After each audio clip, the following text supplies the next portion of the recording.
Bagaimana tanggapan Ustadz tentang reuni 212 hari ini? Barakallahu fiik.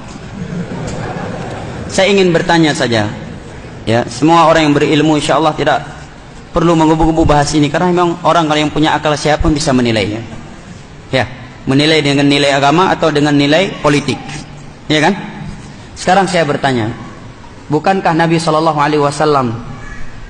telah diberikan kemenangan dalam beberapa jihad, ya kan? Apakah Nabi pernah buat reuni perang Uhud? Hah? Reuni perang Badar 300 lawan 1000 orang, secara akal nggak mungkin menang. 300 orang nggak tanpa senjata yang lengkap melawan musuh 1000 orang dengan senjata yang sangat lengkap, dan rata-rata yang ikut perang di perang Badar di kaum musyrikin adalah ahli perangnya. Panglima perang mereka semua turun. Allah berikan kemenangan untuk Nabi. Apakah Nabi buat reuni? Hah? Adakah reuni Uhud, reuni Badar, reuni perang Hunain, reuni haji wada, hah?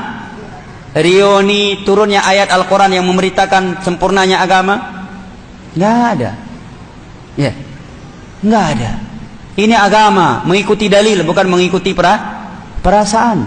Hati-hati kita sekarang di hari-hari politik, dan kita memohon kepada Allah Jalla wa'ala agar Allah menjaga darah kaum muslimin yang ada di Indonesia dari tangan-tangan mereka yang ingin mengorbankan darah kaum muslimin demi kepentingan politiknya. Dan itu tidak dikenal sebagai cara-cara Islam. Hanyalah orang-orang yang di luar Islam yang dikenal dengan cara-cara yang seperti itu, ya. Apalagi telah jelas dalil-dalil dari Al-Quran dan hadis serta ucapan para sahabat Nabi, para tabi'in yang telah dikumpulkan oleh para ulama dalam kitab-kitab akidah, seperti akidah Asy'ariyah At-Tahawiyah, cara i'tiqadi ahli sunnah Imam Al-Lalaka'i, usul sunnah Imam Ahmad, Asy-Syari'ah lil Ajurri, ya. Kemudian ya, usul sunnah wa i'tiqaduddin karya Imam Ibnu Abi Hatim, ya, dan As-Sunnah Ibnu Abi Al-Asim dan yang lain-lainnya, bahwa mereka semua sepakat andai kata ada penguasa yang zalim, perintah Nabi, para sahabat, para tabi'in, tabi'in, 4 imam mazhab sepakat agar kita bersabar, tidak memberontak, agar kita menasihatinya secara 4 mata, bukan di tempat-tempat yang terbuka, dan agar kita mendoakannya dengan kebaikan. Bahkan Imam Ar-Bahari, ini Imam Ar-Bahari yang menyatakan dalam kitabnya Syurah Sunnah, kata beliau, kalau kamu melihat ada orang yang mencela pemimpin, fa'alam anna sahibu bid'ah, ketahuilah dia adalah pelaku bid'ah, dia adalah pengikut hawa nafsu. Bukan saya yang berkata, Imam Al-Bahari Syarh Sunnah, yang proteslah sama kitab itu, ya. Dan tidak ada manfaatnya sedikit pun, hanya membuat dolar semakin naik, rentan pertumpahan darah, adu domba antara sesama kaum muslimin dan kaum muslimin yang lainnya. Akhirnya terbentuk, terkotak-kotak kaum muslimin, yang pilih nomor 2 dengan yang pilih nomor 1, padahal semuanya kaum mukminin. Saling mencela, kenapa kamu pilih nomor 1, yang nomor 1 kenapa kamu pilih nomor 2, padahal Allah menyatakan innamal mu'minuna ikhwah inna akramakum indallahi atqakum. Nabi bersabda, sibabul muslim fusuqun wa qitaluhu kufrun, mencela seorang muslim adalah bentuk kefasikan dan melengsarkannya, memeranginya adalah bentuk kekufuran. Hadis riwayat Al-Imam Al-Bukhari dari Abdullah bin Umar radhiyallahu anhuma. Macet jalan, ada orang yang harus dilarikan ke IGD, akhirnya mati di tengah jalan gara-gara jalan macet. Wanita-wanita yang hamil yang harus sesar, jalan macet, tidak bisa dilarikan ke rumah sakit. Siapa yang bertanggung jawab ini?